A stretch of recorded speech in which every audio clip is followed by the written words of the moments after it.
Welcome back, everybody, to another episode of the Southern Outdoorsman Podcast. This is a Thursday episode. We're going to do some listener Q&As towards the end of this. You can go down to the description to see the show notes to get timestamps for those Q&As if you want to skip ahead to those parts. But in the meantime, we're going to be talking about our Georgia hunt as well as our interview from Monday. Jacob, how you doing? Doing very well. Doing very, very well. Andrew, how you doing, by the way? Dude, I'm gonna be honest. It's been a rough day. I've been getting steamrolled by work, man. It's been something. So working long hours. But I'll tell you what, So you're telling me you've been working all day? Yeah, overtime hours for Bullshit. BS. Yeah, Bullshit pay. Yep. That's what I'm talking about. So hey, look, I looked and we got some new reviews, got some new listener success stories rolling in. So last night, little backstory for everybody on how the podcast gets produced. I had to upload an episode last night, and my internet, I live in the middle of nowhere, and we don't have internet here, basically. And I was trying to upload it, and it would not upload. And it was supposed to drop this morning, so it's Monday when we're recording this. The episode was supposed to drop this morning, and, dude, it would not freaking upload last night. It would not do it. So I stayed up. I kept setting it to upload, and I set an alarm on my watch for every 30 minutes. And I basically stayed up till 1 o'clock in the morning. Couldn't get it to work. Set an alarm for 4 a.m. and then woke up at 4 a.m., drove into town, and found some Wi-Fi, poached some Wi-Fi off a lady we know in town.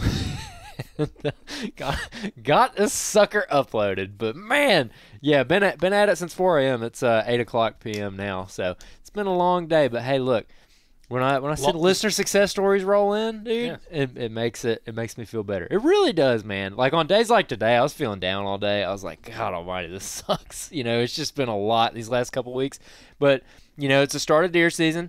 We got listener success stories rolling in. We got new reviews rolling in. And when I see someone write in a listener success story talking about how they listened to Rick Cope's episode and went out the next day and found a feed tree and killed a deer. I'm like, dude, you know what? That's why we do it, man. That's why we do it. Not to get all, whatever on it, but that's why we do it. It fires me up, dude. It fires me up. So, anyways, that's how I'm doing. Long-winded answer. Yeah. So, anyways, that's probably more than you barking for. Man, just put it out there for everybody. Well, we've had a lot going on. So, first off, we had, with Monday's episode, Stuart Keene on the podcast. Buddy of ours from North Georgia, very successful public land hunter. He's a younger guy, but he's learned a ton. And one thing that I got out of that interview, which I really enjoyed him talking about, was the idea of going out and learning a lot of this stuff on your own, and how you don't have something else to fall back on of past the experiences someone maybe had shared to you or had shown you something. You got to kind of figure it out on your own, and maybe how quickly you can grow from that. And I thought that was really, really good because, that style of hunting, we were just out there, not necessarily where he was at, but we were in North Georgia hunting some public. Yep. And it was definitely a challenge. We got on deer, got on some good bucks, had some close encounters, didn't make it happen. But it kind of goes back to what Stuart said, too. He's like, dude, if you can kill a deer this time of the year, in September, that the time we were there, props to you because, again, it's tough. And it's something else that we kind of mentioned in the video of, if somebody is in this kind of habitat and is consistently killing mature bucks that early in the season, that mountainous terrain, they are doing something that is allowing them to have that success that a lot of other people aren't doing. And we learned that and realized that. And that's why we're like, we need to come back in late October. Yeah, definitely. Yeah, I really like Stuart, man. He's clearly a woodsman, especially for his age. It's really impressive with how young he is and how he speaks about all that stuff at such a high level. I mean, he talks about it like people who we interview who are twice his age, or more than twice his age. So that's pretty exciting, man. It's I wonder what his wall is going to look like by the time he's 50. I mean, that I really do, because I mean he's already killed some really, really nice deer, and he's mid-20s. Yeah. So. Yeah, it's always fun talking to guys like that, and especially like you said, coming off of our Georgia hunt, we had a lot of stuff that was pretty applicable to what we saw in Georgia, and as luck would have it too, Drew Atkinson, when we interviewed him the week before last, or I guess it was last week when it came, or 2 weeks ago when this comes out.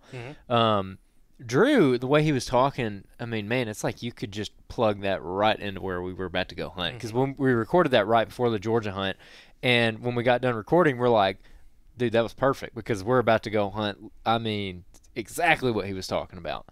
And a lot of the stuff kind of played out how we thought it would. But anyways, we're going to get into all that. So, how do you want to start off with like Stuart? Well, so with Stuart, one thing about Stuart talked about, and one thing that's extremely common, I think, with a lot of these Appalachian mountain hunters is how I believe it's Appalachian. There we go. Throwing Appalachia. Yep.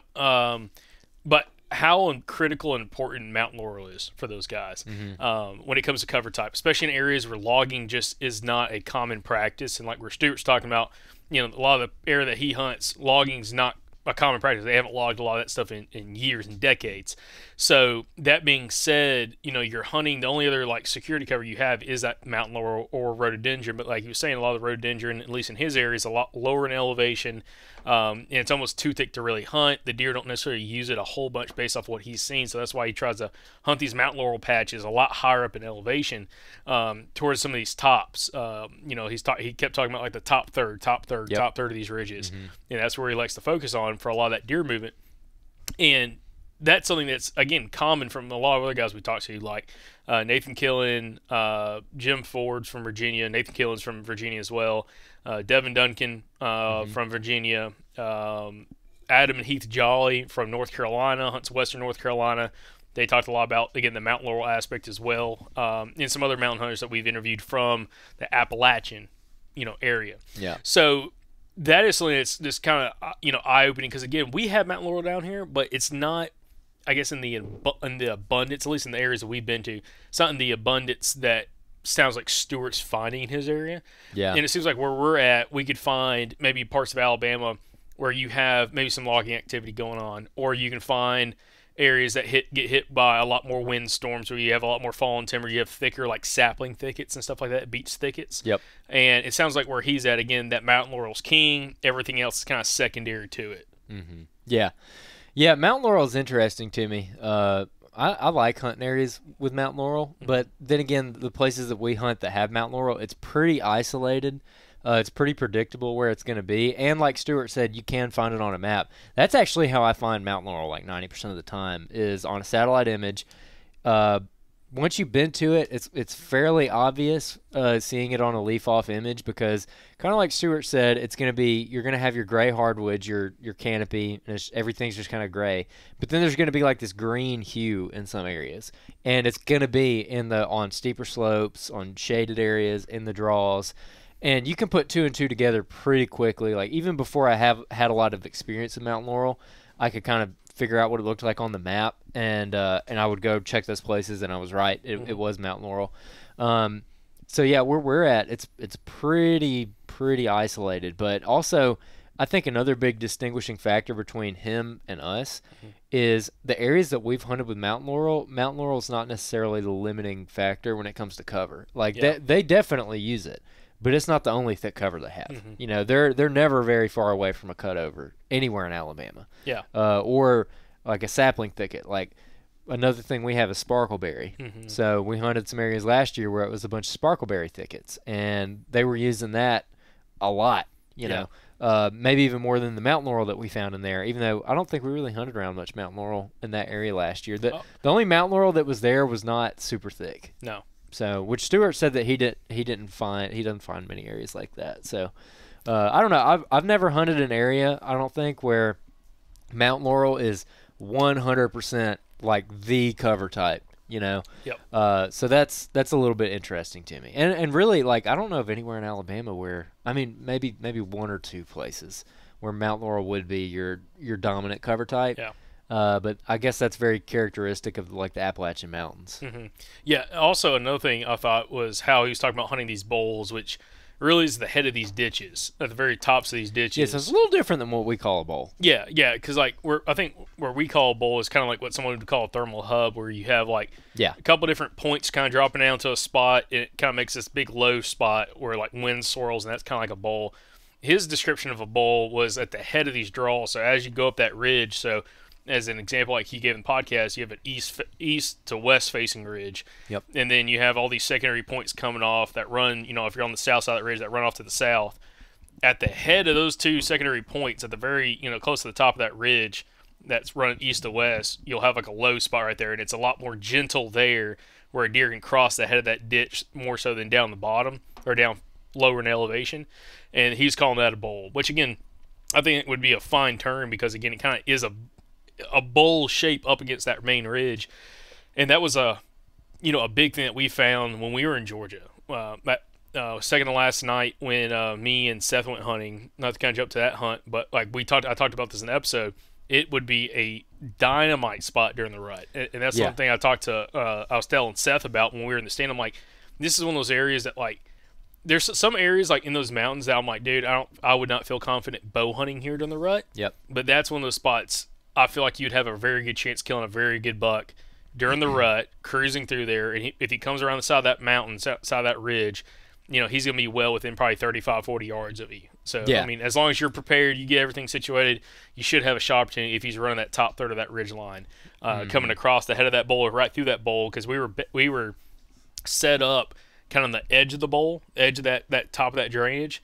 So, if anything came through there, it was going to be in bow range. So, but that's what kind of caught my attention as like from a bow hunting perspective, because Stuart bow hunts and he gun hunts a whole bunch as well.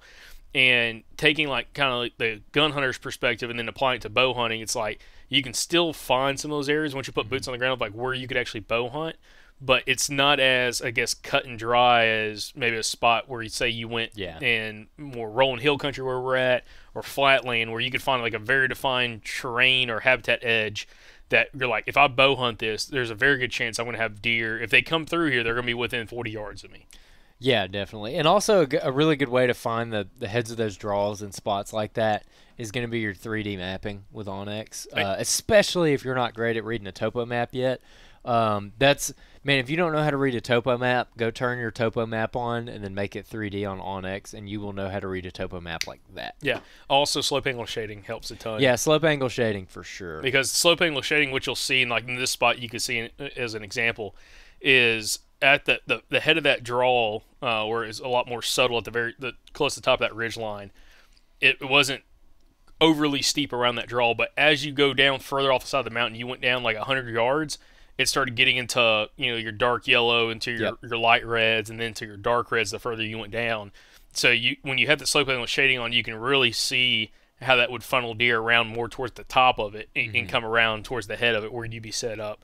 And just like Stuart said, be set up. And also, that's where we found a lot of our rut sign was in those spots when we scouted. Like when me and Nate went in there, one of our other camera guys, and scouted the same ridgeline where I found this feed sign that originally we had sat up on with me and Seth later in the hunt. We came in from the opposite side of the ridge, worked that side of that ridge line, that side of the mountain, then came over the top of the mountain, and then started working down the opposite side. So checked on both sides of this mountain range, and it's like the second you came up to that bowl or that like head of that ditch, you'd find rubs, you'd find scrapes right there, like old rubs from last year, big rubs from last year, and then licking branches and scrapes that hadn't been worked this year, but you can tell they've been worked last year and probably historically have been used. And I was telling Nate when we walked into this one spot where it's like, it's such a good spot. I mean, for the rut, not for early season, but during the rut, it would be a spot I'd spend 3 days there, and I think you'd have an opportunity to kill a mature buck crossing this almost like a land bridge, which is something that, going back to Drew Atkinson from a few weeks ago, he talked about this on the first episode we had him on, which episode, I think it's episode like 430 or 431 from last year, back in the 2022 season, and where it's like you have like a land mass that connects a bunch of other ridges together, and it's not like it's not like another ridge, it's just like how the erosion happened. Like you have like a main mountain that kind of runs up, for example, I'm going to say east to west, and then you have like draws coming down, and like as those draws come down, somehow, I don't understand how this happens with erosion, one of those draws comes down and like earth is built up in that draw. Yeah. So like instead of like the deer having to go through that draw up the other side or go around the head of it, there's like a huge land mass in the slap dab in the middle of the draw, almost like a dam on like a lake, that they can then cross from. We need to find an example of this that we can drop in here on the video podcast so people can see that. Well, I'll say this. I've never seen it until I went to that spot. And I saw it on the map. I'm like, that looks really interesting. So it's the first time I've ever seen it. But it's like Drew talks about stuff like that, where, again, imagine east-west facing ridge on the south side. You've got big ridge points dropping off the top of the mountain, big secondary ridge points dropping off, directly to the south, and then like say like 100 yards, 150 yards off the top of the mountain, coming down that draw, it's like it's a big draw, and then it comes back up to imagine a dam on a lake that has dammed up that drainage. So now a deer can go from one secondary ridge point to another secondary ridge point, crossing that dam, for example, without having to go around the head of it. And it's super steep right there. And like we found a spot just like that in Georgia, and there was 3 huge old rubs on it, and then 2 very impressive scrapes. Like scrapes, like if we were going to come back and hunt it, I'm like, let's put a cell camera here and see what's using it. And it's a spot that those deer can go from one big secondary ridge point, like a really long secondary ridge point, to another one without having to go all the way up to the top of the mountain to go around the head of it or drop down. I mean, it was so steep. If you got on that, I'm going to call it a land bridge. It's like a dam right there. If you got on that thing, and it was probably maybe 30 yards wide. If you got on that, and it might have been back when they logged it, they might have built that up. It might not be natural, but it shows up on a topo map, and it didn't look like it was man-made. But if you got on that thing, if you went to the downstream side, like getting away from the mountain, you could literally be in a tree and you could jump off and you could hit the bottom, 100 feet down. I mean, it was so steep, dude. Like the deer there was no side hill and trails. But when we got to that spot, we found where there was trails coming off each secondary ridge point that came and intersected right there on that little land bridge. And then there was other where they were coming around to it. Then there was other trails like completely paralleling, coming off one secondary ridge, paralleling directly across that land bridge, going straight across. And then there's 2 sets of trails coming off the top of the mountain coming through right there. So you had like 3 sets of trails all merging in that one spot. When you say land bridge and you compare it to like a dam on a lake, you're talking about like a highland type lake, like not like I don't know, like a Santee Cooper type lake or something like that. I'm talking like an earthen dam. Yeah, like I'm talking like if someone wants an example or a pond of like a lake that everyone can go look at on Google Earth. If you go to like Smith Lake, Alabama, and go look at the dam of Smith Lake and like zoom out, put it on topo map. Look at all the ridges on one side of the dam and all the ridges on the other side of the dam, and imagine the dam is like the land bridge. Yeah. So that's literally what you're talking about. Like it literally just connects 2 completely separate land masses. Oh, or even more relatable, you had a big pond with a big earthen dam on it. And then just below it, like you dammed up a creek, and the creek got really, on the backside of the dam, it gets super steep down it. That's what this is like. And then imagine, instead of what would be the water, that pond is like another little hub that then goes straight up a super steep face. Okay. So it's almost like, again, think about like almost it was like a dried out pond where that ditch came off, and maybe at some point that used to have water. It didn't look like there ever was water in it, but it like came down the super steep face, and then there was like a big earthen dam there, just naturally, however, sedimentation. It might be a bunch of rocks right there that kind of built that up. And then on the back side of that little land bridge, it drops, I mean, you could take a running start and jump, and I could count a couple seconds before we hit the bottom. I mean, it's literally, it is like one of the best back walls I've ever seen. Like, you sit there is not a deer coming from behind you. Nice. It is not coming from up that thing. They're going to be coming around it. Well, let's we got a lot to cover on this podcast. So let's talk a little bit more about Georgia. So keeping in mind that we already covered a lot of Georgia, obviously in last week's episode. We had the Monday episode was us kind of going into the hunt. I think we all had a day of scouting under our belts. I had 2 days of scouting under my belt. And then the Thursday episode was post-hunt. We really covered Shane's side of the story. Him and Seth talked about what they found, the deers that they saw. Shane getting in a thicket so bad that he had to throw away his pants afterwards because they were so ripped up. Yeah. So that was pretty good. Thursdays was funny, man. If you didn't listen to Thursday's episode, you need to go listen to it. Last Thursday, yeah. Oh my gosh. But we didn't really cover your side, and you ended up seeing a really nice buck. So going into the week, I'd been out there on Friday.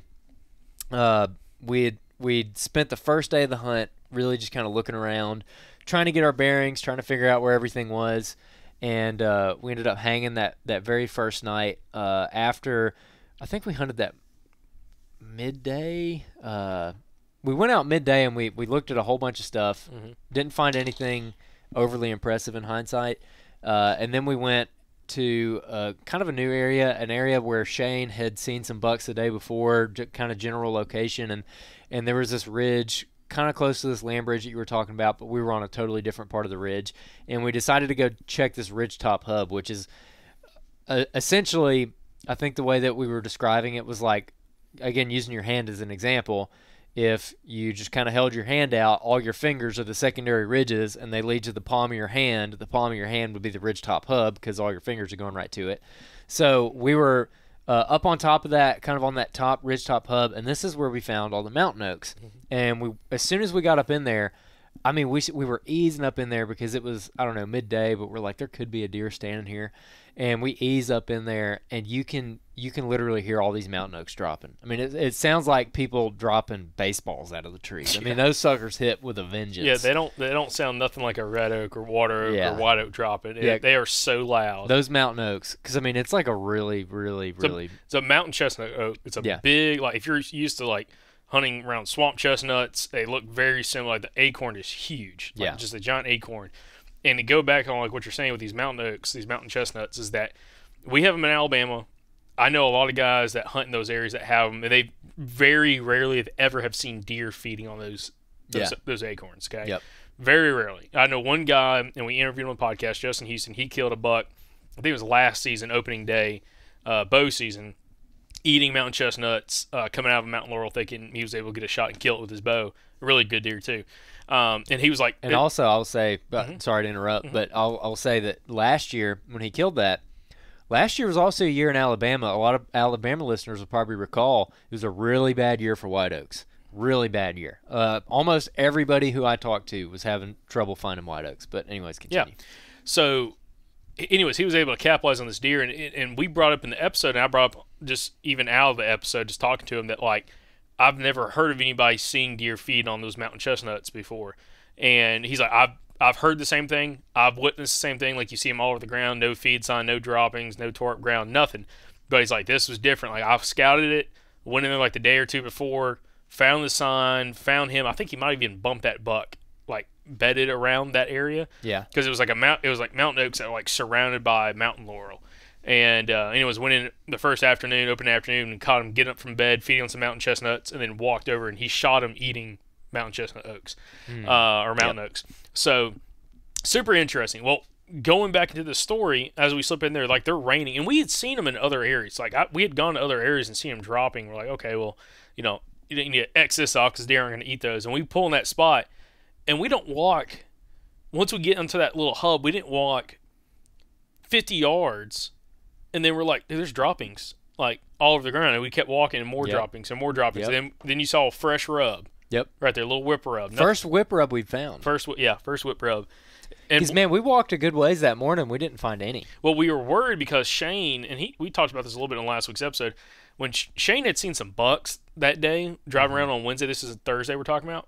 He'd seen some bucks driving around on Wednesday, and all the deer that he thought were 3.5 years or younger in age were all still in velvet, and he saw, I think, one mature buck, maybe two mature bucks, and they were hard-horned. Yep. So we were like, we're at a point in time in the season, mid-September, we're like, it seems like some of the mature bucks are hard-horned, some of the more immature bucks are just still in velvet, so like that sign's going to be very sparse, but when we find it, I think we all had the mindset, like once he saw that, he saw that, some of the bucks were hard-horned, some weren't. It was like, if you found those whip rubs, there's a pretty good chance you probably were on a mature deer. A mature deer of some sorts. Yes. And that's kind of what happened when we walked in there. You found that first rub, and it was like, after that, it's like straight. So not to go in like too many details on that morning because it's not that interesting. But I mean, we did a 2-mile loop that morning in an area that was pretty promising, pretty thick. You had really high hopes for it. I mean, after getting in there, where did we? I'm trying to think. We went down on the north end of the property that morning. So we went over there, and it honestly reminded me of places that we've hunted in Tennessee. Mm-hmm.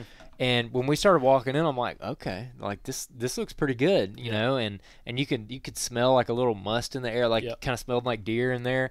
And man, we did a 2-mile loop, and we found 3 trail cameras, I think. So that's all we found. I mean, we found deer trails and feed sign and stuff like that, but we found it all like rut scrapes. It was all rut sign. Yeah, it was all rut sign. You could probably go in there. There's probably a buck hanging out in there, but he wasn't leaving any sign. And our mindset, too, was like, you could probably hunt here, and this goes into like how one of my hunts got thrown upside down, is like you could probably go in there, and there's probably a buck working the area, but I'm not going to hunt that area if there's not fresh buck sign because I don't want to just hang and hope. I want to I want to know that I'm on a buck, you know? And so we skipped out off that area, and that's how we got to the area you're talking about. Speak about that. If anybody out there listens to this podcast and you hunt North Georgia, oh God, if you have some muddy trail cameras put out in some saddles, okay, if your light bulb's going off right now, like, oh dude, might want to go check your camera. You might want to go check your camera. We didn't touch it, but you probably got a great video, especially if it was on video mode, of me talking in front of your camera on a scrape in the saddle. Oh man, we were standing there. I was like, Jacob, I was just filming this hunt, so I was like, Jacob, talk about the scrape right here and like where it is, sets up in this saddle, like it's strategic. Yeah. And we filmed this nice scrape in the saddle, and we're filming the landscape and like really trying to show like where this thing is and the story of it and everything. And we start working up the hill, and I turn around to get one last shot of the scrape with like the big saddle behind it. It's a beautiful shot, and I'm seeing in the viewfinder, and I see this little lump on the tree, and I like look over the camera. I'm like, there's a freaking trail camera like 3 feet from where we were just we were standing in front of that trail camera for like 2 minutes at least. When we're walking up through that saddle, like I'd seen that scrape from a while, and you were filming me. And when we look back at the footage, you can see the trail camera on the tree, and I'm like, we just missed it. But anyways, so if you have a muddy trail camera on a scrape in a saddle, a very tight, like steep saddle in North Georgia, you might have the Southern Outdoorsman and the Ginger Bow Hunter on your camera. So if you have it, post it, send it to us. Don't say where it was at, because we're not going to say where it was at. But send it to us, because I think that'd be hilarious if that was one of you guys. Yeah, we're probably on there. But anyway, so. Also, by the way, remember how tight that saddle was, like how steep it was? Oh, yeah. That's how that land bridge looked. Okay, when you're describing that land bridge, I'm thinking of that saddle. Yeah, it looked like that saddle. You could jump off the backside of it. A little bit wider, wider, but it was like that steeper off the backside and way deeper, like way further down than that. That's terrifying. Yeah. Because that was no joke. Like you shoot a deer and it rolls down there, you're like, okay, well, it's definitely getting call the helicopter. Yeah, it's getting cut to a lot of pieces, and you're not coming back up. You're going to go down through the bottom, and you're going to go right back around and hit a ridge point and come back up. Yeah. So that afternoon, one other thing I was going to mention, I think we found 15 persimmon trees on that walk, because we were finding persimmon trees down the bottoms and some like on some of the ridge points. I think only 2 of them had fruit, 3 of them maybe. And they weren't dropping. No, they weren't dropping. They were still like green on the tree, which this was like September 15th time frame. I was surprised with. Yeah, I was too. I thought they'd be dropping, but yeah, none of them. We checked probably at least 15 persimmons, which like. Man, I'll tell you what, Jacob can't see a persimmon to save his life. I was like, man, he's like looking around. I'm like, hey, there's a persimmon 3 feet to your left. You know, like you started catching on towards the end of the walk. But yeah, it took you a minute. It was a good primer. Yeah, it was a good primer. You only missed like 12 of them. Yeah. But so yeah, like none of them bore any fruit this year, which is pretty disappointing. Because I was really looking forward to finding a good persimmon tree. Other than a couple, but again, the couple that did, they weren't dropping yet. They're still green on the limb. So cut all that out. Went to the next spot again. Found that feed sign on that ridgetop hub. Whip rub, scrapes, like fresh, like not like very fresh. Like there was one old scrape that had been worked, like at least licking branch, and there's tracks laying in it. But next to it, it was sparkleberry little ridgetop thicket. And sparkleberry is a really cool plant. It seems to grow, in my personal experience, I'm not botanist or anything like that, but it seems to grow in more higher elevation, rockier soil. Yeah, that's probably how I would describe it. Yeah, we've seen it in a few places in Alabama. It's not super common. Like if you're in rolling hill country, you're not going to find it. I mean, I maybe found. No, you'll find it. Yeah. I found it way down south. Okay, but typically, like, when you find like big expanses of it, it's like a little higher elevation. And but even in way down south where I found it, and like without going into too many details, like Gator country. Like Florida gators, like no. So it like I found it pretty close to the water, but it'll be up on the side slope where it's a little bit drier. You'll have your different species up there, and I mean you can see it when you're standing in the woods. There'll be a transition, but yeah, it grows in places like that too. But it's not as common down there. Like you're not going to find a sparkleberry thicket down there, probably. No. I mean, this is like almost a thicket, but it's not big enough to be a thicket where I'm thinking of. But like on this ridge top is like it's nothing but sparkleberry on a lot of it. It's just like big patches of sparkleberry. Sparkleberry, in my experience, some of it will get 8-9 foot tall. Yeah. And there was some of that there, and there was licking branches coming off it. And the limbs come up and just droop over. It's like designed for like it's a like scrape. the perfect scrape. Yeah, if I was going to put mock scrape out, I'd find a sparkleberry if I was in that kind of country and do it on. But that's what 2 of those really hot, fresh, or maybe 3 of them, those hot scrapes were like literally had just been worked within 24 hours. I mean, the ground was tore up, licking branches tore up, was worked on sparkleberry right there in that ridgetop hub, right next to, I mean, a ton of feeds on that whole ridgetop, covered in mountain oaks, dropping, and there you could not, for like a pretty good size area, you couldn't take a step without either seeing droppings like around your foot or stepping in droppings, and just deer scat all over the place. Both, just like Rick Cote talked about, both old droppings, slightly newer droppings, and then like super fresh droppings, all in the same area. Yeah, like everywhere, literally everywhere that you looked, and also there were those mountain oak acorns were just laying everywhere. I mean, you would like there's some spots where you'd like be walking and they'd kind of like roll under your feet, you know, like they were just all over the place. Especially under specific trees, there would be like 50 of them laying there, just all over the ground. And some of them had a lot of feed signs, some of them didn't have a ton. But there was like an abundance of feed sign around the whole ridge, but 1 or 2 of those trees underneath it was just lit up. Now, talk about feed sign. I want to mention this because this kind of caught me off guard. Most of the feed sign I've seen in the past on like white oaks or red oaks, because the acorns are quite a bit smaller, you know, outside of chestnut oaks, when they fall in the leaf litter on the ground, they kind of get buried a little bit. So you'll see, just like Rick Cote talked about, and like other guys like Richard Fott we've had on the podcast, Jonathan Morley, the ground's tore up. Like the deer will like pull back all those leaves, and turkeys will too, to go find those acorns. Yeah, dude, it's like if you're unloading a rifle at the end of a hunt and you drop one of your bullets into the leaves and you got to go digging for it. Same thing. Yeah. Well, with these mountain chestnuts, when we got in this spot and found all this scat everywhere and just empty hole like caps everywhere, it was like, okay, like definitely they're spending a lot of time here and they're feeding, but they're not like just tilling the ground. They're not like just tearing the ground up. But one thing we realized, those mountain chestnuts are so big, when they fall, they kind of like sit on top of the leaf. Yeah. Like they don't like get buried underneath it, at least like, you know, because none of the trees were losing their leaves quite yet. Yeah. So all these leaves have been laying there for over a year, so they're kind of matted down, and they're sitting around top. So the deer, all they have to do is walk around and just suck them right off the top of the leaves. They're not getting buried like a white oak would. Yeah. Especially when the leaves start dropping. And that's, I think, the reason why we weren't seeing like the whole tilled ground aspect of it, like the tilled up leaves. But they were just kind of walking, just like sucking them right off the ground, and they don't have to do all that excess damage you'd see, you know, on other feed trees, kind of like later in the season. Because, you know, some of the stuff that we've hunted, like in Tennessee, when I shot that doe in Tennessee, that ground was kind of tore up, but it was kind of a similar situation. It was kind of more rockier soil. And like the acorns are just like laying there, so they didn't have to till it. But I've gone to other areas where it's like the whole ground is just destroyed. Yeah. And you'll hear guys like, you know, on past episodes like Richard Fott, who's been on the podcast a bunch in the past from Arkansas. He'd always talk about finding these trees where it's just like tilled out and mowed underneath these trees, and it's like I just don't think it happens, at least this time of the year, specifically with those mountain oaks. Yeah, definitely. So when we found that, when we started seeing that amount of droppings, it really was one of those spots where you're just like, you hunt here. Like, what are you doing? Hunt here. Yep. And I was like, yeah, we got to come back here. So we ended up going back that afternoon, and what did we see? We got busted by a bunch of deer. Well, so we had talked about, do we want to sit up higher up on the ridge, like kind of towards the center of the hub? There was like a thick band of cover, like an old like logging road that kind of ran through there, that all this buck sign was kind of like paralleling, along with the scrapes, or do we get a little closer to one of these drainages where our thermals kind of drop down? And we kind of elected to stay up a little bit higher, even though knowing the falling thermals are going to happen. And we're like, well, if any deer come up from that drainage, you know, they're going to bust us, but there's a good chance, you know, this other, you know, 300 degrees around us, we could potentially have deer come in. And just happen, every deer that came in wanted to come right up that freaking ditch. Yeah, right in the wrong spot. Yeah. So, yeah, we got busted by a couple of them. But also, when we walked in, there was 2 deer. There was 2 deer already feeding. It was like 4 o'clock, and they were already under the trees that we were trying to get to. While we were slipping through, we like bumped them off. They like took off running. I didn't see them, but you could hear them. Got set up.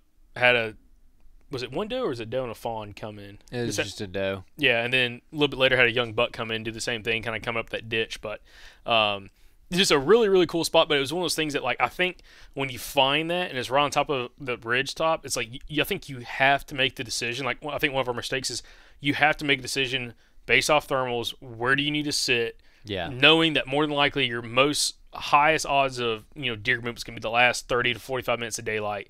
With falling thermals, if you sit on top of the hub, it can kind of span out all over the place. Versus if you kind of cheat yourself to one of those drainages, at least you can kind of get your thermals dropping down in there and hopefully have the deer come around you. Yeah, but those deer didn't bust us off thermals. The doe busted us off of wind because our wind was kind of going right to where she was, and I think that the small buck saw us. More specifically, I think he saw me. It was cameraman screwing it up. But yeah, it is what it is. Then going into the rest of the hunt, I mean, just to kind of sum things up, because we could talk about it for a long time.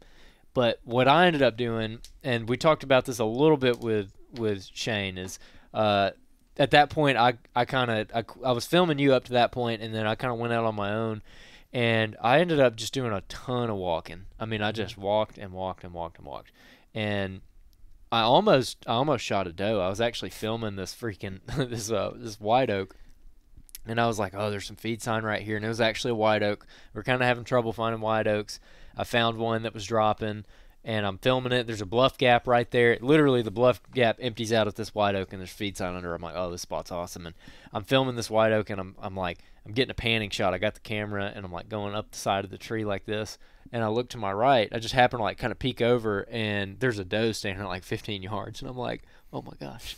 And so I like slowly put the camera down, and I get my bow, and I'm getting ready to draw on her. And as I'm drawing, I get busted by like a 3-point that was with her, who's still in velvet, which is weird. That like this big mature doe she was with a spike and a 3-point. And so I drew, and the 3-point kind of like trotted, and the doe never even knew I was there, but I never got a like clean enough shot at her, so they ended up just walking off, and ended up walking around a good bit more. Found a little bit of bear sign, found some more deer sign, but the problem I ran into with this place, and we talked about this a little bit last week, was there's so many deer there, and there's so much deer sign that I'm not really accustomed to it. So a lot of the quote unquote mediocre deer sign that I was finding would be like some of the best deer sign I'm going to find out here on like our home places here in Central Alabama. Yeah, very impressive. Very impressive deer sign. And so it's like you find this thing, and you're like, oh my gosh, this is crazy. And then you keep going, and you just keep finding more and more and more of it, and you like never are not finding great deer sign. Now, that doesn't mean that like literally the entire woods are like tore up with deer sign. That means that like every time you get to like a strategic location where you think deer are going to be, like for instance where a bench wraps around and a drainage comes up and hits that bench, I mean lit up with sign. But you go to the next one, and it's equally as tore up. And you go to the next one, and it's tore up. And the next one. And so I did like a 2.5-mile loop there, came out, got some lunch, went into a different spot. And this is a spot that I was really looking forward to hunting all week and just punching into and getting to learn more about. And the wind was wrong for it, but this goes into, Stuart mentioned this a little bit on Monday, being able to kind of predict where the wind is going to switch back and kind of roll off of a hill and use that to your advantage. So this is one of those spots where there's kind of a big valley that goes up into the mountains, and it's very, very steep and very, very rough. And essentially the wind was going straight up that valley, which sucks for the access because I was coming in from the mouth of that valley, so the wind would be right up my back. But because the terrain was so steep and so nasty, and the wind was like 10 miles an hour, so it was a pretty decent breeze, I'm like, you know what? I think that as the wind goes up that valley, it's going to create back pressure up there, and it's got to push back. Like it has to go somewhere. You know, it's like if you took a leaf blower and you blew it in the corner of the room, like that air has to come back at you. Some point. It does. Yeah, it has to come back. It has to go somewhere. That's a good analogy. So I mean, that's how that valley kind of set up. So I went and I was like, you know what, I'm going to get milkweed, and I'm going to start easing up in here, and I'm just going to be dropping it as I go. And as long as the wind is good, then I'm going to keep going. If it turns bad, then I'm going to adjust. And, I mean, dude, I walked slap up to the top of that freaking mountain, and that wind was perfect the whole time, right in my face. There was one time where it switched back on me just a little bit, but, I mean, it wasn't for long at all, and then it went right back to doing what it was supposed to do. So that was an instance of where, if you look at the weather report, the wind was doing precisely the opposite of what the weather report said. If you went back out in the valley, into the open ground, it was doing exactly what the weather app said it was going to do. But you get up into that terrain, and it's creating that back pressure, and it's pushing back out. So, like, that made me feel good because I was able to accurately predict what the wind was going to do in hill country, which is hard to do, and it takes a very specific situation. Bad news is, I walked up there, and this area looked fantastic. It screamed buck. Okay, you get up there, and there's a bench up against a bluff, and it's a sapling thicket, and there's feed trees on it, and there was sign up there, and there was everything that you would want except rubs. I could not find a rub. I had a trail camera further down the mountain, and I was catching this one buck, which after I looked at him on the desktop, I mean, he's actually a pretty nice deer. I mean, he was decently outside the ears, but he only had half a rack, and he was like a 3-point on that side. So he would be a big 6, but he's missing half his rack. And I knew he was in there, but I couldn't find a rub, dude. I mean, I looked and looked and looked, and I could not find a rub. And I like went back and forth about it, and I was like, you know what? Like, I kind of went back to what I was thinking before. I don't want to just throw a sit at this just to throw a sit at it, because as you know, that half rack is as good as he looked. You know, he's not really the buck I was wanting to kill, although I would have definitely shot him if he walked by me. So I didn't want to sit just on any deer sign because I didn't want to shoot a doe way up there. So I ended up just moving some more, and I ended up covering like 8 miles, and I essentially just walked till dark, and just didn't really get into anything or sitting on, which, you know, kind of sucks because, yeah, like I burned vacation days to go on this hunt, and, you know, when you just walk yourself out like that and you just kind of walk all day, it can definitely feel like a loss, but at the same time, I'm kind of glad I stuck to my guns and I didn't sell myself short and just go sit in a subpar spot. And so, yeah, I'm kind of glad I did that. But I mean, man, that was basically my hunt right there. Later in the week, I ended up going back to the spot me and you originally hunted on that ridgetop hub, and I ended up seeing a doe, which came by at like 14 yards, and she had a fawn that was just a little too small, so I didn't shoot her. And then I had a little velvet spike come in that I ended up passing too. But that ridgetop hub in there, man, looking back, hindsight's always 20/20, but like, I think we should have hammered that thing. I think we should have hunted it more because the sign was there. I think the deer were in there, and I just don't think we gave it enough time. But anyways, I don't know what your thoughts are on that spot, but you know, that's the other thing about an area like this is you kind of go back and forth with it because there's so many deer there that you're kind of disappointed when you sit and you only see like 1 deer or 2 deer. You don't see a deer. Or yeah, you don't see a deer, which is what happened to us. And you know, at the end of the day, it's like they're not everywhere all the time.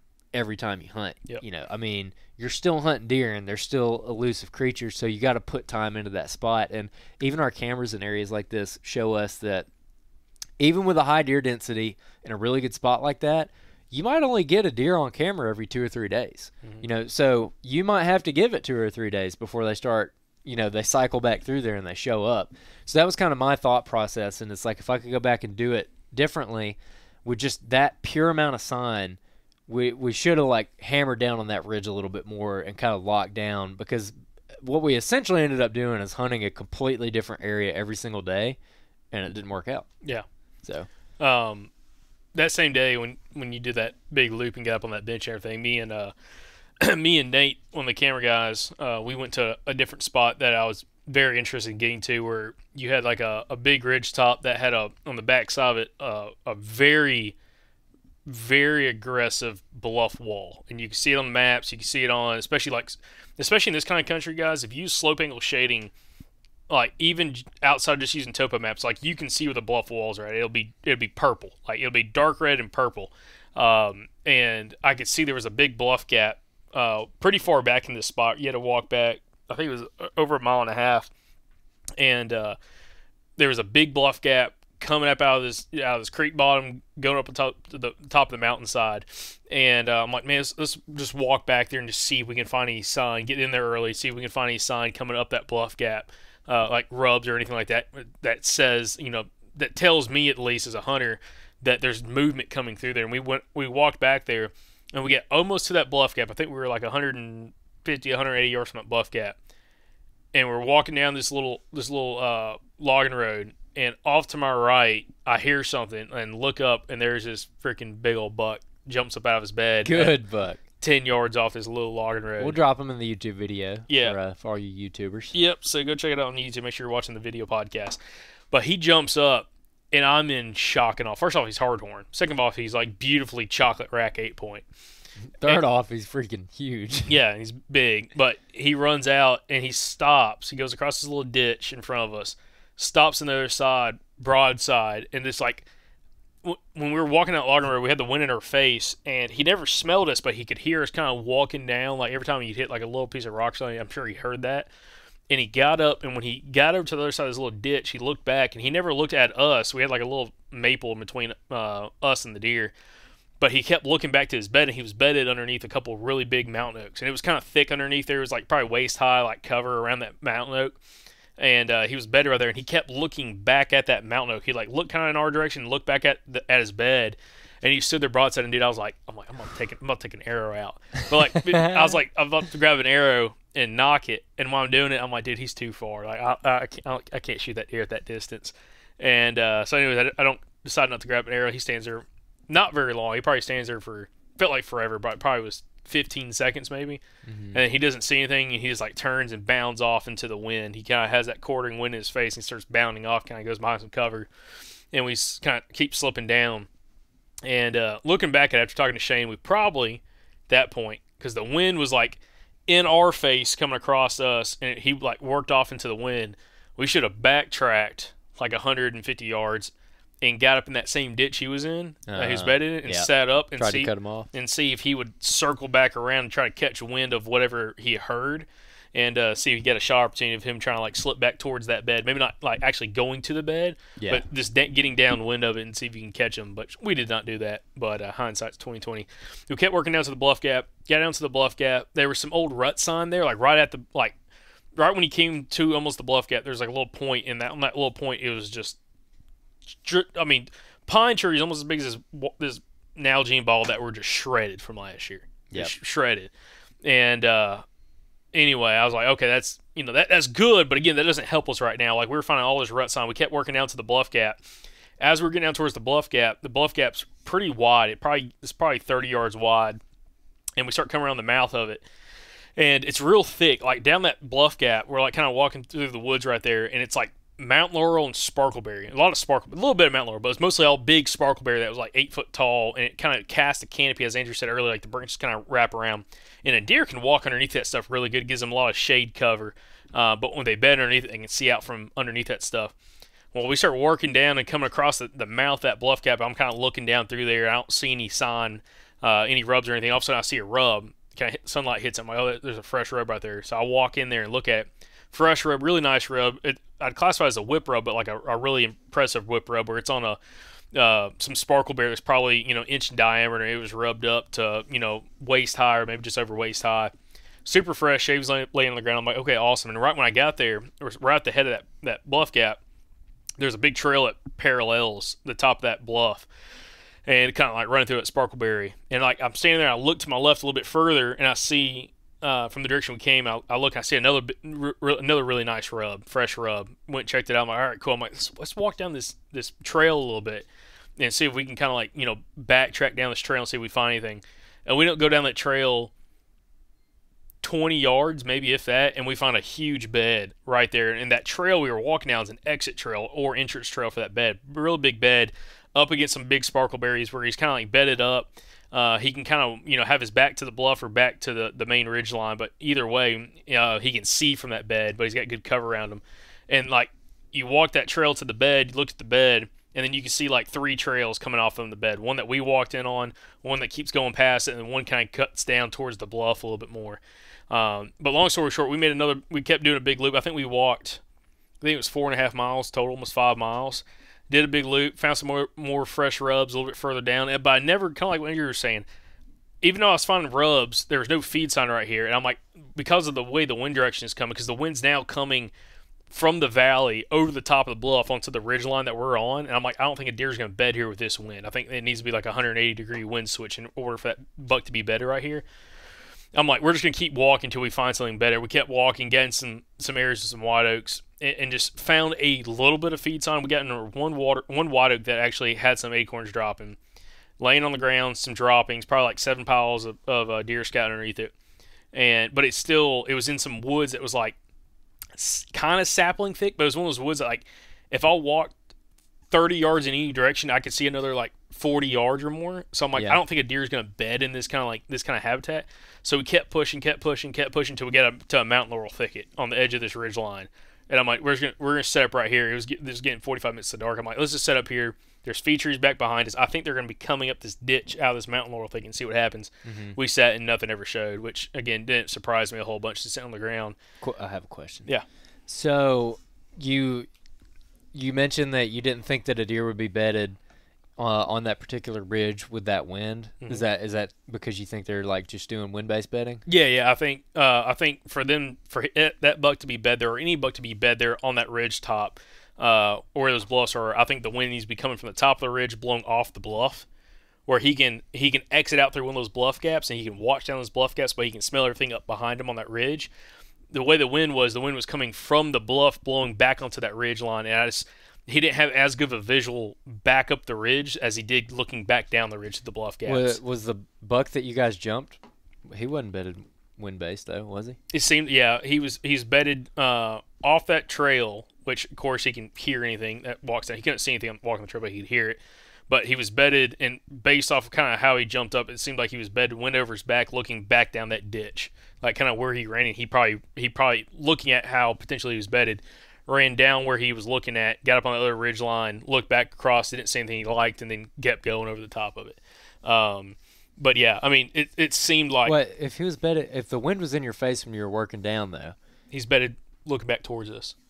He was bedded looking towards you. Yeah, with the wind come over his back. Yeah, not wind in his face, wind over his back is what I'm talking about. What? Are you sure? That doesn't make sense. What do you mean? What does it make sense?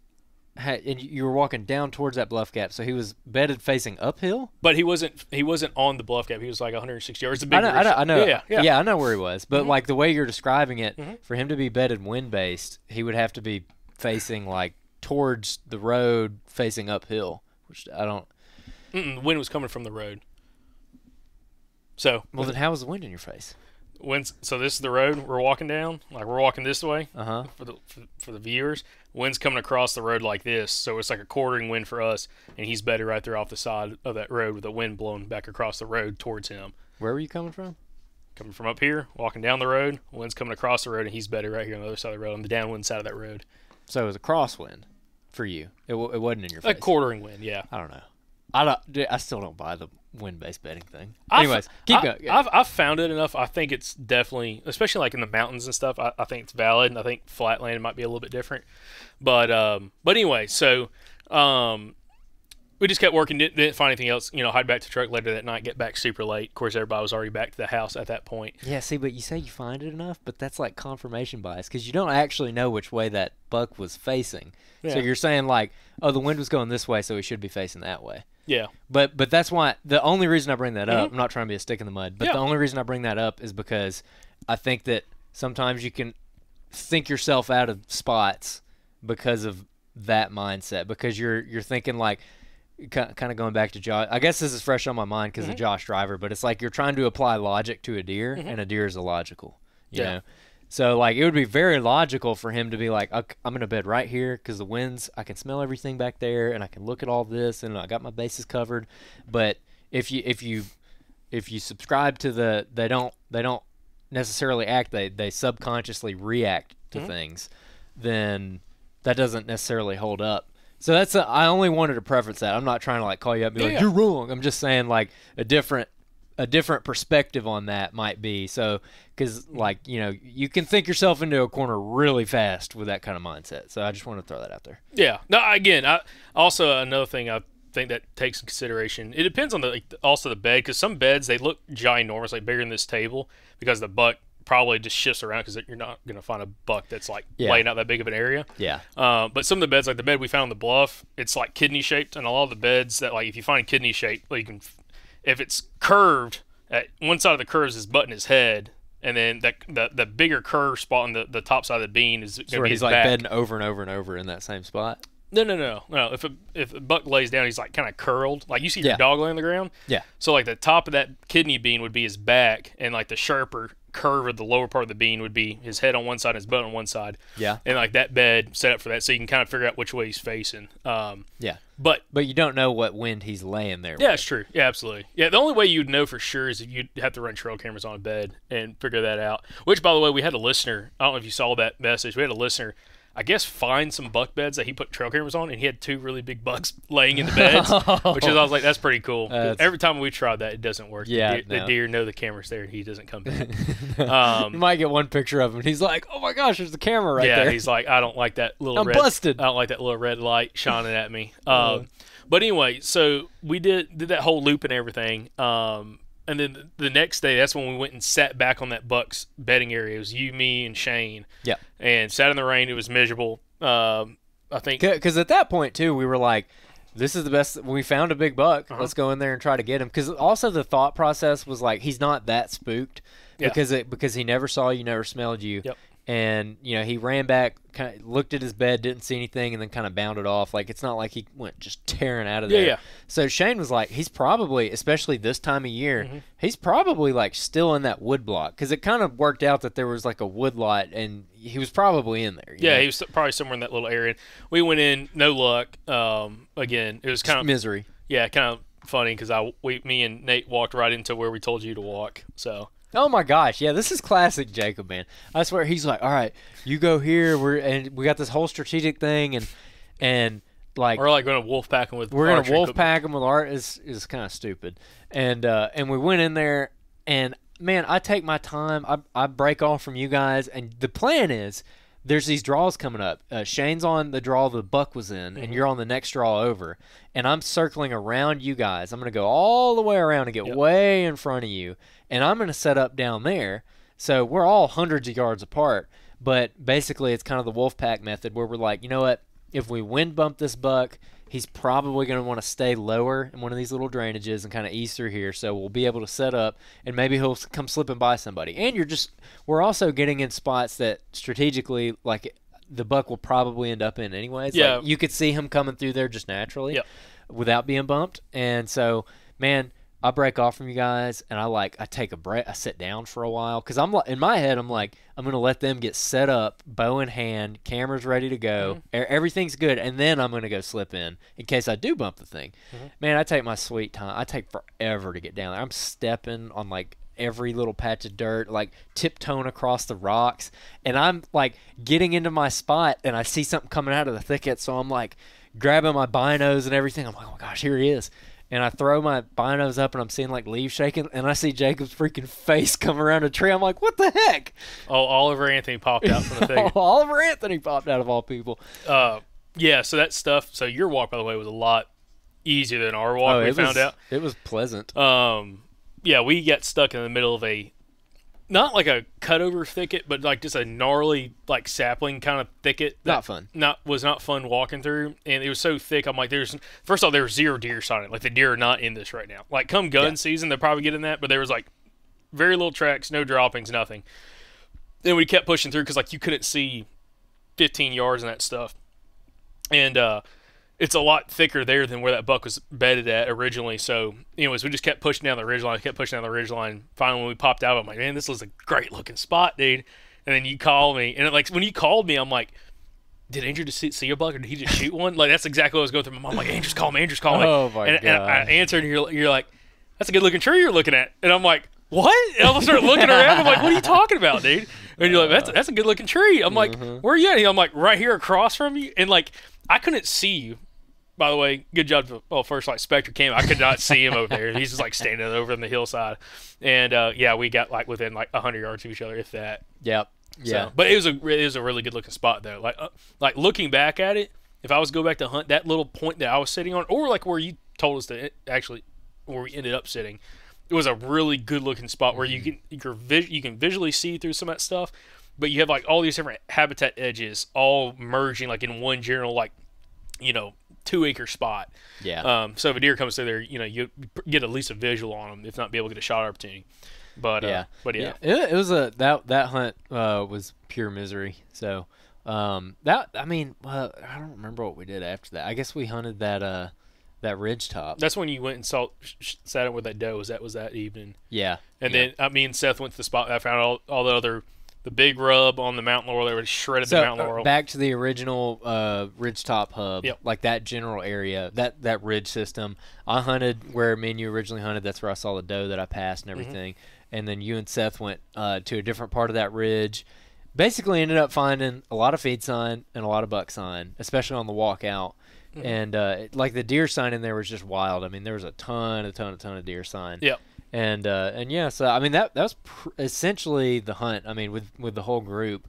So like kind of as a recap, looking back on it, hindsight's 2020. What do you think you should have done to get on a buck? I think you're right. Like, kind of look at that ridgetop hub. When we started finding that sign, I think we should have expanded from there. I think we should have hunted that day. The next day, gone back in and expanded our scout and just like try to like key in on some different things.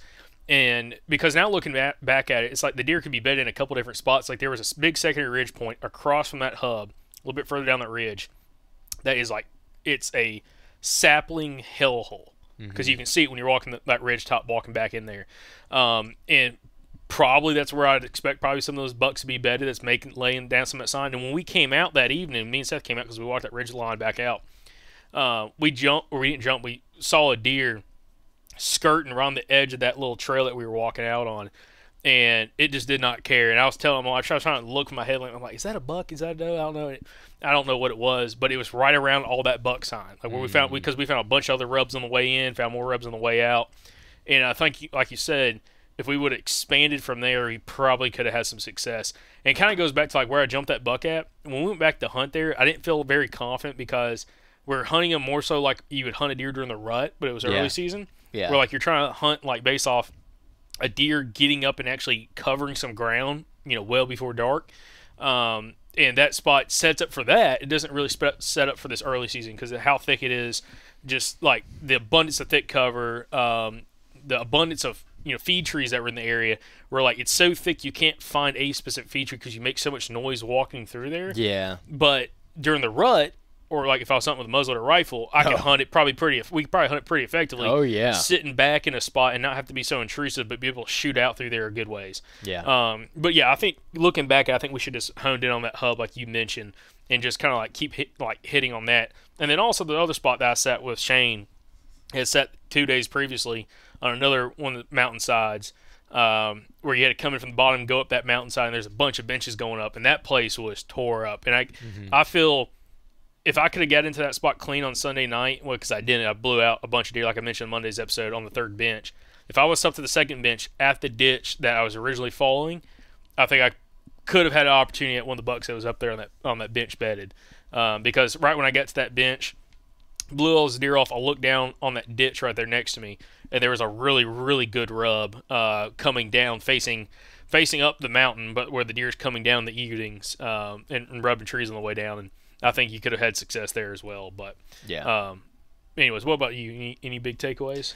Yeah, I mean that's it. I mean, we kind of broke our own rule a little bit about not bouncing around, or at least my rule of like not bouncing around too much. I think that was like kind of the kiss of death for this hunting trip. Is like every afternoon we were somewhere different, and we would have been better off just really with almost, I would dare to say, any one of the spots that we went to. If we had just hammered down on any one of them, I think we would have done better than if we had just bounced around, because there was deer in all of them at the end of the day. There was deer in every single spot. I think that the ridgetop hub was exceptional, and I think there was a lot of deer on it, and I think there was definitely some mature bucks working that ridge.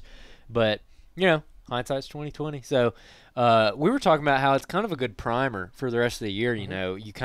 That was the first time that we've all bow hunted this year. It was our opening weekend. So, you work out the kinks with your gear, you work out the kinks with your mindset, you kind of get back in the swing of things, like kind of remember how to deer hunt, because we haven't done it, since January or February. So it was a good primer for the rest of the year, kind of wake up those woodsmanship skills. So now going into these future hunts, here in the next week, in Alabama. Shoot, less than that. 5 days. Yeah, 5 days here in Alabama. I mean, we're gonna hit the ground running. So I'm excited about that. Kind of switching over. I had this past weekend. I had a work day at my hunting club. So that's the first work day I've been to in a long time because I haven't been in a club in a long time. And I didn't go to the work day last year because we were actually hunting Georgia during that weekend. So went out there, and it's your typical work day. You're planting fields, you're cutting shooting lanes, killing a bunch of wasps and shooting houses and stuff. That was a great bro. We killed some wasps. Oh my gosh, we killed a whole freaking bunch of them. That video that I posted was like the second or third worst one. The worst one. There's a shooting house. I like cracked the door and I like kind of like eased my head in there, and I was like looking, trying to see if there's a nest. And about the time I got my head through the door, a hornet or a wasp hit me like right in the temple. Stung you? No, it just freaking ran into me, and so I like swatted and flipped out. I was like, ah! So I slammed the door, ran off, and then I go around to the front and I open one of the windows and I look up in the corner, and dude, there was a wasp nest up there. It was about the size of this recorder. Okay, if everybody at home wants to look at this on YouTube and see this recorder, it was the size of this, dude. There was like, I don't even know how many wasps there were on it. So I was like, go get 2 cans. So it was me and Mike and Sam. Were y'all doing like bombs, or were y'all spraying them? We were spraying them. So we had the spray, and I was like, Mike, you hold the window open. Sam, you shoot all the ones on the ground, because there's like a wad of them in the bottom corner of the shooting house. I mean, there's like 100 of them. They're like crawling all over each other. It's like disgusting. And then at the top, they're all over that nest. So I was like, Sam, you go low, I'll go high. And dude, we open that thing, and we're like, dude, and we're just like, oh my gosh, we're trying to get all of them before they start swarming. And we get about 5 seconds in, and they start swarming. And we had to like slam the window, throw the freaking wasp spray down, and just run. And like literally ran like 50 yards away. And you could see them all like swarming around the shooting house over there. And so we like went back around to the truck. We're like, we'll come back in a couple of hours. We'll let them all die. And ended up, letting them all die. And went and got all that done. And then the second day of the work day, we just had to go kind of finish up some of that stuff, trimming some more roads, trimming some the edges of some food plots so you could, shoot the whole thing. But also we were trimming our own spots up. So I'm not going to go into too many details about the spots, but, we had these big bucks on camera that we've gotten on the club. For me this year, I think I've decided there's 2 of them that I would definitely shoot, like no-brainer. You ain't going to shoot the 6-point? No, I wouldn't shoot the 6-point. I don't think. I mean, he's a good 6, but he ain't that big. So there's 2. There's a 10-point and a big 8-point. I would shoot those deer for sure. And based on how they're moving through the property, man, me and Mike went out there, and I'm talking about we took like 3 hours, and we set up the spot, and we trimmed like the most perfect shooting lanes. Like everything is dialed. It is gonna be. It's perfect. I am extremely confident in this spot. So we prepped 3 spots specifically to kill those deer. So we got 3 different options, 3 different wind scenarios to hunt that deer on. So they're all rifle spots. I don't know if I'm really going to try to kill those deer with a bow or not. I'm just going to have to wait and see what things are like closer to season. But we got all kinds of different bucks showing up on camera now. So we had that bachelor group. We got another 8-point that's showing up that, he's a decent 8-point. Like he's definitely young. He'd be a really great deer for Mike. And he would be a good bow buck for me if I wasn't trying to conserve tags this year with all these hunts we got coming up. Like he's a deer that I'd shoot any day of the week with my bow. And I might shoot him if he walks by me and I got my bow. I'm not going to lie. So, anyways, we got those 3 spots set up specifically to kill those specific deer, and I'm very confident about it. And just to, again, without going into too many details, they're in spots where basically if the deer want to travel, between 2 terrain features, I mean, it's basically like a thermal hub. So if he wants to travel between a couple terrain features, he pretty much has to go through this one area. And we've got a couple different setups for it, so I'm really excited about that. And then we went and set up Mike's ladder stand. There's a clear cut out there, and we just set it up on a good old clear cut, baby. I mean, it's on the edge. Is that the same spot we went and walked? It's actually, you remember where we turkey hunted, and we had that gobbler out in the clear cut, and we went out and got in the clear cut? So it's on that same point that the gobbler's on, but just over it, there's a big red oak right on the edge of the clear cut. And the ladder stand is in that red oak, and it's looking down. Like if you look at the SMZ that goes up through that clear cut, it hubs out kind of towards the top, and this clear cut's just a rectangle. And towards the end of the rectangle, that SMZ, right where it kind of turns into a hub, is where it hits the pines. Are you talking about the gobbler that we try to kill and sat on? Okay, that point. Yeah, that point. Okay, cool. So, yeah, there's a red oak out there. Ladder stands on that red oak. It's not one of the ones out in the middle. It's up on the edge, and it's kind of like a little bit hidden. You can't see the ladder stand from the road. But that ladder stand is looking right down into that hub, and you can shoot everything like on your side of the hub, like looking down into it. You can shoot into the hub, and then you can shoot the opposite How's that hillside. clear cut look now? Oh, my gosh, it looks good. Whoo, it looks good. I told Mike, I'm like, this is where you come doe shopping. Like, this is where you come out, and you're going to be able to kill a doe for sure out here. And it's going to be a really good buck spot in the rut, too, How far down do you think? You probably didn't take your rangefinder, but how far down from that stand to the bottom of the SMZ is it? I took my rangefinder. Okay. It's about 90 yards to the bottom of the SMZ, and to the opposite hillside where you're shooting up onto the other opposite point is 240 yards.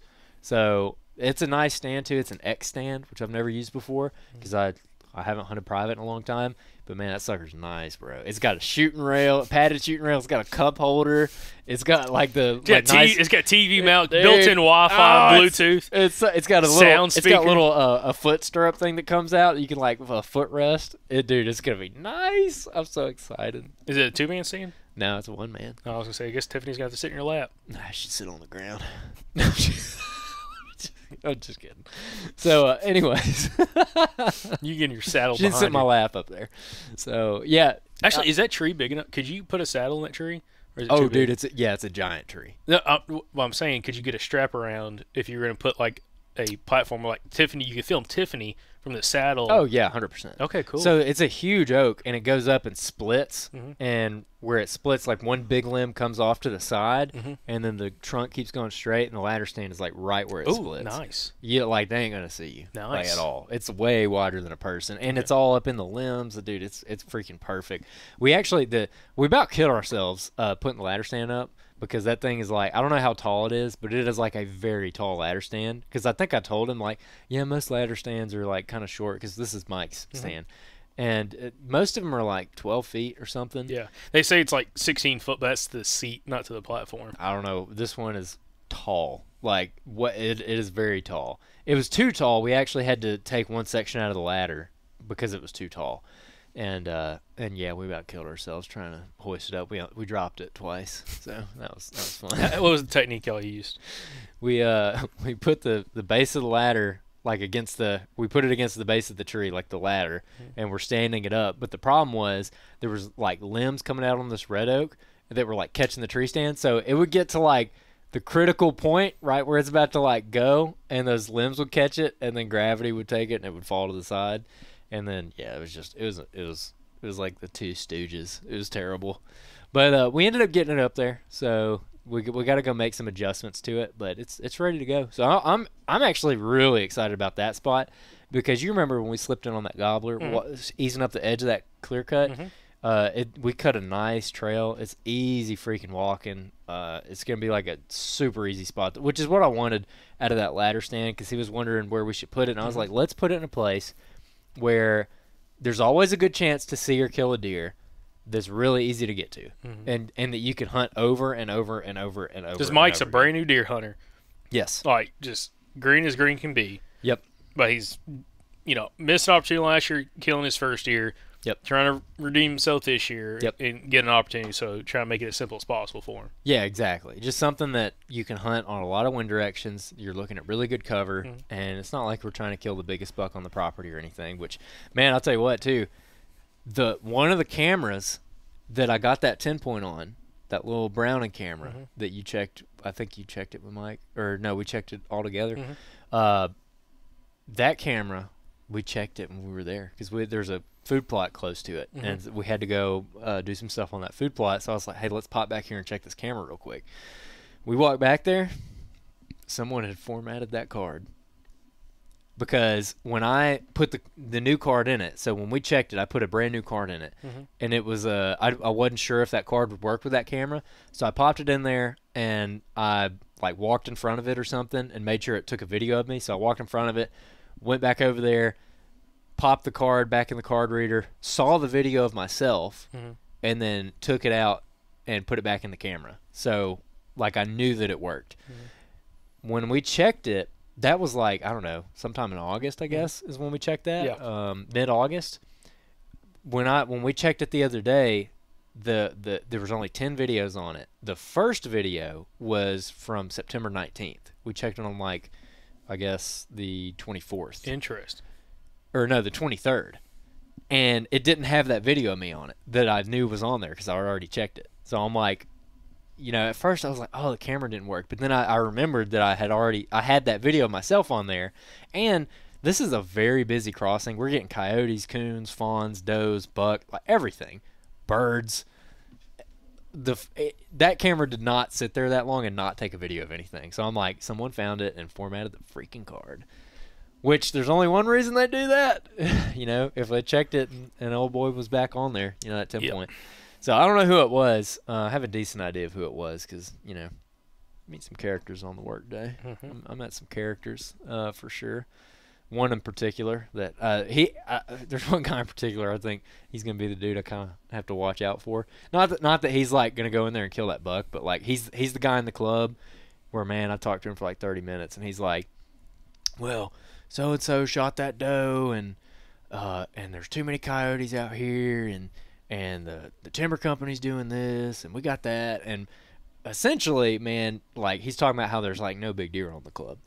Like either he like truly doesn't think there's any, or he's like pulling my leg, because I got a picture of a big deer, and he's kind of that guy. There's one of those in every club that I've been in where he's like, it's kind of like everybody's. There's every reason in the book that he's not seeing big deer except for, you know, he's not doing things right. It's everybody's fault but his. So, anyways, that was interesting. You know, meeting that fella. Kind of picking his brain and picking everybody else's brains too, and kind of getting thoughts of where everybody was at.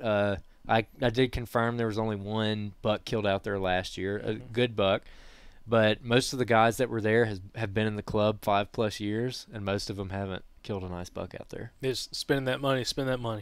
Yep. One of the guys out there was in his late 70s, and man, he was loading up seed. He was cutting stuff. I was like, I like this cat. That's cool. He's the guy that drives right up beneath the shooting houses that we talked about. Because I said there was a guy out there last year. I was talking about there's a guy that drives right up to the shooting house. I'm like, who is that guy? Well, he's like 78. So I'm like, you know what? You can drive right up. Do it. You know. And he asked me when we were there. He's like, young man, do you mind if you cut this trail, widen that trail a little bit so I can get my truck up in there without scratching it? I was like, yes, sir, I will do that. And so we went in there, dude. We freaking widened that joker. Like, he ain't gonna have any problem getting up there. Yeah. So yeah, that was pretty fun, dude. That was pretty cool. But overall, very productive work day. I'm really excited. I was telling Mike, dude, I haven't had big deer on camera like this and been this prepared for deer season ever. I mean, I feel like I've got it the area very scouted out. I've got some, I think, slam dunk gun spots. I don't know if I'm going to kill the 10 point there. I very well could, but like just for a mature buck spot in general, especially in the rut, I feel very, very, very confident in these spots. So I'm excited, dude, heading into this season. So that's cool. We're gonna have some luck, man. Interesting. Yeah. Are you wondering where the spots are? No, I wonder who freaking formatted that card. Yeah, that would me too. I know. Yeah. And I'm wondering if they found the other cameras too, because we got a bunch of them around there. But yeah, that same guy who, by the way, who said that, you know, it's like everybody's fault except, you know, that guy, he did find one of my cameras because he was talking about it. He's like, there's a camera that's been up there for like a year and I took it off the tree and da-da-da. And I was like, where was that camera at? And he explained it. I was like, that was my camera. And it was there. I went and got it like 2 days ago. And I went and took it down. And when I was getting it, I was like, man, this thing seems like it's been messed with. Like it was lower on the tree than I remembered it. But yeah, he went over there and took it off the tree. And he was like, yeah, I thought it was mine, but then I realized it wasn't, so I put it back on the tree. And I'm like, oh, okay, but then before that, he said that it had been there for like a year. So I'm like, if it had been there for a year, did you think it was like, it didn't make any sense. Yeah. So I think what he did is he took it off the tree and he was sitting there staring at it and realized it was a cell camera, and he was like, oh crap, and then put it back on the tree because he realized he was staring directly at a cell camera. So anyways, I digress. That's funny. That's good. Well, I had some stuff happen, but I think I'm going to save it for the next outro. Let's get to some Q&As. Yep. Tell people where they can find the Q&A submission. New segment, guys, we've been doing for a few months now on the podcast. You can go down to the show notes on this podcast or the description on YouTube, and there'll be a link down there for a Q&A, or you go over to the Southern Outdoorsman website. It's the southernoutdoorsman.com. There is a tab on the website for listener Q&As where you can write in questions for us. We can answer them on some of these breakdown episodes, and it's been a really fun segment so far this summer, doing all these different Q&As, and we've had a ton of them come in. So if you have any specific questions you want to see us answer, you can write those in, again, through the link below for listener Q&A. But who's our first one? All right, this is from Connor Chandler. He says, hey guys, love the show. I'm from north central Louisiana, and I hunt here and in southern Arkansas. This coming season, I'm going to take advantage of what time I have to hunt, and sometimes it might be midday hunts. So I was going to ask you guys what makes a good middle-of-the-day spot. What should I be looking for to determine a 10 a.m. to 2 p.m. location to hunt that's different from a morning or evening spot, or does it matter? Keep the great podcast coming, and stop by and shoot some Louisiana bucks sometime. Louisiana's on our short list, I think, for these probably next year. But what I'll say about this is it kind of depends, because if it's the rut, I mean, if you're hunting like a good rut spot, a midday, I mean like a funnel of some sort, like midday during the rut's always good. But if you're not hunting in the rut, like if it's early season, I'd go back to like the Scott Seals episode from earlier this summer, where I would focus on being really, really, really tight to bedding and hunting very secure areas where the deer are going to feel really comfortable, where they're going to venture out midday, where you're kind of already in their bubble. It's kind of like turkey hunting. You talk about getting in a gobbler's bubble, where you're close enough to him where there's a really good chance you're going to end up killing him. It's kind of like that with deer too. It's like if you imagine that deer's bedded in this one location, if you can get within like 200 yards of him, and you're not just like anywhere within 200 yards, but you're like in a draw on a feed tree right next to his thick cover where there's a draw going right up to his bed, like you have a very, very good chance of seeing that deer middle of the day, I think, because you're in his bubble, you're in his little security area. So it kind of depends on the time of year. But Jacob, what do you got? Yeah, I'd say if you're going to do that, you need to have a way to get into the spot correctly. But anywhere you can get close to tight bedding, specifically pre-rut and then during the rut, if you could find an area where you're kind of in the middle of a couple different bedding areas, where you can find a buck going from one bedding area to another bedding area.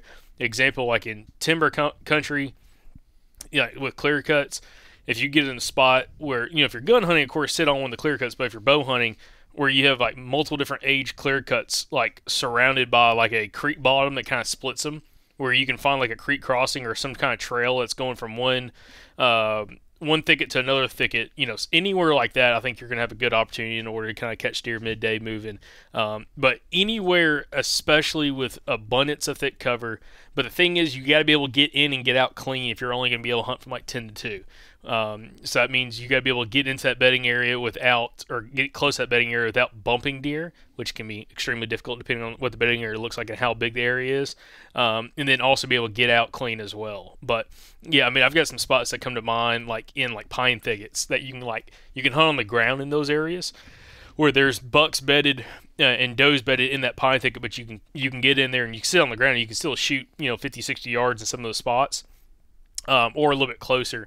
But it'd be a really good spot where you can catch bucks checking scrapes in that specific pine thicket, where you could hike in, hike out real clean and easy, not terribly far from the road access. But it's an area that, because of the abundance of shade in that area, it seems like the deer are extremely confident, moving through it. So that's what I would focus on. All right, next up is Christian Morfett, I think is the last name. Sorry if I got that wrong, Christian. We have an unprecedented heat wave and drought this year that has impacted our feed trees and typical browse. Locating a producing feed tree through boots on the ground will be a gold mine, but needle in the haystack type scenario. What would be your focus in trying to locate a mature buck's core area, and how do you feel this drought will affect a deer's behavior in early season? Man, that's kind of tough. I will say that the boots on the ground thing, it kind of goes back to what we were talking about earlier in the podcast. Is if the food is going to be that spread out, then I wouldn't settle for a mediocre sign. Like I wouldn't set up on a mediocre spot, because if the feed trees are truly limited and the browse is even affected by the drought, and really specifically the water sources, well then that should concentrate the deer, And I always go back to, it was the year I killed my first archery deer, and I was hunting public land in central Alabama, and it was a really bad drought year, and it's kind of similar to some situations that we're having right now in some parts of the southeast where there was even a lot of creeks that were drying up that don't normally go dry. And I ended up focusing on water that bow season because it was that scarce. Water was never really something that I thought of very much, but it got so scarce that I was like, maybe they're going to have to go to water. And I'd shot my first archery deer over a water hole, where it was where a creek went and made a big bend. And you know how it'll kind of dig out in those bends, and there's a deep hole right there. And there was water in it, and they were coming to that water and drinking it. And that's where I shot my very first archery deer. So if you're in a pretty severe drought situation, I would actually focus heavily on water, even if water is typically very abundant where you're at. And then, dude, just the boots on the ground. I mean, it will be a needle in the haystack type scenario, but I would go try to find that needle in the haystack, because I think it'll be worth it. Yeah, I mean, most of the guys you talk to that hunt feed trees, like, those are some of the years that if you put the effort in, if you can find that hot tree, you're going to find every mature buck and every deer in the general area feeding on that one or two trees. But also, like Andrew said, like if water is seriously that big of an issue, that's what I would be looking at. Like if you have creeks in your area, start walking creek beds and try to find water sources as close to quality bedding habitat. Because if you find water, but it's like in wide open timber and there's no quality bedding for like hundreds upon hundreds of yards away, yeah, you might have success there, but if you can find water closer to that bedding area, a little pool of water in a little stream bed or something like that, that's still holding, that would be dynamite. And also a great spot to probably run some trail cameras. I mean, if you have trail cameras right now, if you could target those specifically on some of those small water sources, you probably could do really, really well about patterning deer coming to and from those spots, especially trying to find a buck. Yeah. All right, last question, Micah Robertson. I went back and listened to your podcast with Weaver Meat Processing. Can you talk about the process of hog hunting and any precautions that need to be taken when processing wild hogs? I've heard a lot of mixed opinions on whether they are safe or not. They're definitely safe as long as you handle them properly. They're very good. I've eaten a couple wild hogs, and I've even gone as far as, like, this one time we killed a hog. It was a pregnant sow, and she had like 2 inches of fat on her back, just beautiful pork fat. And we actually took that and cubed it and rendered it into lard, like cooking lard, and cooked with it it was so good, because that lard, it had like a nutty flavor to it, because I guess she'd been eating like hickory nuts and acorns and stuff. We killed her in February, and it was like some of the best stuff I've ever had, dude. It was phenomenal. And I haven't killed a hog with that much fat on it since that I could render out like that. But I mean, the process of hunting hogs, I don't think we've done a hog episode, have we? No, but I mean, yeah, we did with a. Oh my gosh, Kevin Tullis. Mm-hmm. I'll have to link that in the show notes. But yeah, we did a hog episode with Kevin Tullis. But when it comes to processing them, it's kind of like with deer, but to like more of an extreme. Like if you kill a buck in the middle of the rut, you want to be kind of careful about how you go about cutting him up, because like for instance, if you run your knife up his leg and touch his tarsal gland with your knife, and then you go to slicing through the meat, well, you just got like buck piss and all kinds of stuff like in the meat, when you're cutting it up. So you got to be careful. What's that episode number? So the episode we did with Kevin Tullis talking about hog hunting is episode 397, came out in August of 2022. Again, episode 397, titled "Expanding Your Hunting Opportunities with Kevin Tullis." Yep, that's a really good one on hog hunting. Other than that, there's some glands and stuff in there you got to watch out for. There's really good videos on YouTube about how to butcher them, but I will say it is not rocket science. Get your knife, go to cutting on the thing. It's like butchering a deer. Yeah, I'll say the only thing about hog that I would just pay attention to is trichinosis, which is a worm parasite that any pork's going to carry. Any predator is going to carry it. Like black bear carries trichinosis as well, and I mean, I don't know what the thoughts are on, again, like exposed cuts in your hand, and I don't know if you can get trichinosis that way through like exposed like cuts or wounds on your hand. But with a hog, if you have gloves, if you're intentionally going to go hog hunting, I probably would carry gloves with me to clean the pig with. Yeah, if I got gloves, I'm wearing them. Yeah, I don't usually wear gloves when I'm cutting a deer up, but a hog, I'll wear gloves. Yeah, I would potentially, like, if you're going to specifically go and like, hey, I'm going hog hunting, I'd carry some some gloves with you, latex gloves, something you can use to kind of clean the pig with. And just like anything, you're going to cook your pork until internal temperature is like 165 or whatever. Kill all those parasites, because those parasites do not die if you freeze the meat, unlike other parasites. So the trichinosis. All right, do you? Really? Are you sure? Yep. I thought it. I'll have to Google it. I thought if you left it frozen for like a certain period, I think they've tested it and it didn't because Meteor talked about it. They had because they all got trichinosis. Well, that was because they ate it. Bear meat. They ate like raw. a medium rare bear steak or something like that. No, but they talked about. I can't. I'll have to find the episode. Might text Spencer. Maybe he can get it for me. But no, they did an episode where they did a study on trichinosis because they thought that you could freeze it, and they froze the meat. I think it was for I want to say it was like 10 months, and still it had trichinosis in it. But anyways, so you just want to be super careful in that aspect, just on the cooking preparation side of pigs. But yeah, they're fun. They're fun to hunt. They're fun to shoot. Just don't gut shoot them. It's the worst smelling thing you'll ever smell, because I've dealt with that in the past. Yeah, I'm not a huge advocate of like head shooting stuff. Like definitely not head shooting deer, but like I've headshot some hogs. I guess it's a much bigger target. I have killed a hog with a 22 long rifle, shooting her right in the head. So, yeah. So I mean that kind of thing does work. And I like going back to what you just said.